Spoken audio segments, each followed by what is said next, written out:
নমস্কার, নিউজ 18 বাংলা ডিজিটালে আপনাদের সকলকে স্বাগত। আপনাদের সঙ্গে রয়েছি আমি সৌম্যা। বাংলাদেশের পরিস্থিতি নিয়ে আজকে কথা বলবো। বাংলাদেশের বন্যা পরিস্থিতি বলা ভালো। বৃষ্টি আর সেই বৃষ্টিতে কিভাবে বাংলাদেশের অবস্থা, কিভাবে বাংলাদেশ একেবারে জলমগ্ন, সেই চারিদিকের আপডেট তো আমরা আপনাদের দিয়েছি। কিন্তু আজকে জানাবো বাংলাদেশে ইতিমধ্যে বন্যা পরিস্থিতির কি অবস্থা, কেমন রয়েছে বাংলাদেশ। কারণ যে পরিস্থিতি ইতিমধ্যে বাংলাদেশে, তাতে বন্যা পরিস্থিতি হয়তো একই রকম, কিন্তু বৃষ্টি একটু কমেছে, কিন্তু বন্যা পরিস্থিতি সেখানে কিন্তু লাগাম টানা যায়নি। যা জানা যাচ্ছে, এখনো পর্যন্ত 11টা জেলা প্রায় বন্যা কবলিত হয়ে রয়েছে। গত কয়েকদিনে ভারী থেকে অতি ভারী বৃষ্টি দেখেছে বাংলাদেশের মানুষ। আর তাতে এই 11 জেলার মধ্যে যেরকম ফেনী রয়েছে, কুমিল্লা রয়েছে, চট্টগ্রাম রয়েছে, আরো নানা জেলা রয়েছে, সেই জেলাগুলো কিন্তু একেবারে জলমগ্ন। সেখানকার মানুষজন রীতিমতো নাজেহাল পরিস্থিতির মধ্যে রয়েছে। তারা কিভাবে নিজেদের দিন গুজরান করবেন বুঝে উঠতে পারছেন না। অনেকের মাথার ওপর থেকে ছাদটুকুও চলে গিয়েছে। ভয়াবহ অবস্থার মধ্যে বাংলাদেশের মানুষজন। সেই ছবিটাই আপনাদের সামনে তুলে ধরবো। এছাড়াও আর যা জানা যাচ্ছে সেই আপডেটও অবশ্যই আপনাদের দেব। বাংলাদেশের সংবাদ মাধ্যম সূত্রে যা জানা যাচ্ছে, তাতে 9 লক্ষ পরিবার প্রায় জলমগ্ন হয়ে রয়েছে। তারা বুঝে উঠতে পারছেন না, যেমনটা আপনাদের বলছিলাম, রীতিমতো জলবন্দী। তারা কিভাবে কি খাবেন, কোথায় যাবেন, কোথায় থাকবেন, কিছু বুঝে উঠতে পারছেন না। অন্যদিকে 50 লক্ষ মানুষ ইতিমধ্যে বিপর্যস্ত। আর তারই পাশাপাশি বাংলাদেশের সংবাদ মাধ্যম সূত্রেই জানা যাচ্ছে, মৃতের সংখ্যাও কিন্তু এই পরিস্থিতিতে বাড়ছে।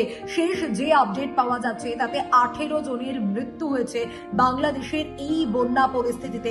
যেমনটাই আপনাদের শুরুতে বলছিলাম, বৃষ্টি কমলেও বাংলাদেশের বন্যা পরিস্থিতির কিন্তু খুব একটা উন্নতি হয়নি। আর তারই পাশাপাশি এই জল কমার পর, চারিদিক তো জলমগ্ন, জল কমার পর যাতে জলবাহিত কোনো রোগ না হয় সেদিকেও কিন্তু ব্যবস্থা নেওয়া হচ্ছে। আর তারই পাশাপাশি স্পিড বোট নামানো হয়েছে, উদ্ধার কাজও কিন্তু চলছে। উদ্ধার কাজের জন্য আশেপাশের জেলাগুলি থেকে যথেষ্ট সহায়তা করা হচ্ছে, এমনটাই কিন্তু জানা যাচ্ছে।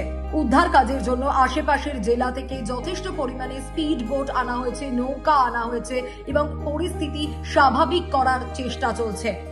বাংলাদেশের সংবাদ মাধ্যম সূত্রে খবর, দুর্যোগ ব্যবস্থাপনা ও ত্রাণ সচিব কামরুল হাসান তার তরফ থেকে জানানো হয়েছে, এমনটাই বাংলাদেশের সংবাদ মাধ্যম সূত্রে জানা যাচ্ছে, যে পরিস্থিতি নিয়ন্ত্রণে আনার চেষ্টা করছে।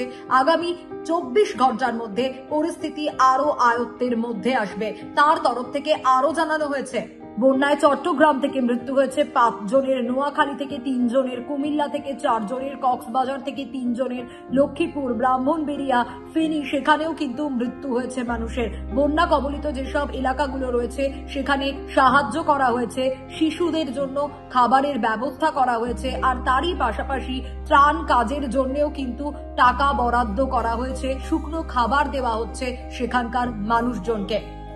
সব মিলিয়ে এই ছিল বাংলাদেশের পরিস্থিতি। আর এরপর কি অবস্থা দাঁড়ায়, কি হয়, দ্রুত স্বাভাবিক ছন্দে ফিরুক বাংলাদেশ। বন্যা কবলিত যেসব জায়গাগুলো জলমগ্ন হয়ে রয়েছে, যেসব জায়গা, সেসব জায়গা ঠিক পরিস্থিতিতে ফিরে আসুক, এটাই কাম্য। এখনকার ভিডিওটা এই পর্যন্তই। বাংলাদেশের বন্যা পরিস্থিতি তুলে ধরলাম আপনাদের সামনে। সকলে সুস্থ থাকুন, ভালো থাকুন এবং সঙ্গে থাকুন নিউজ 18 বাংলা ডিজিটালের।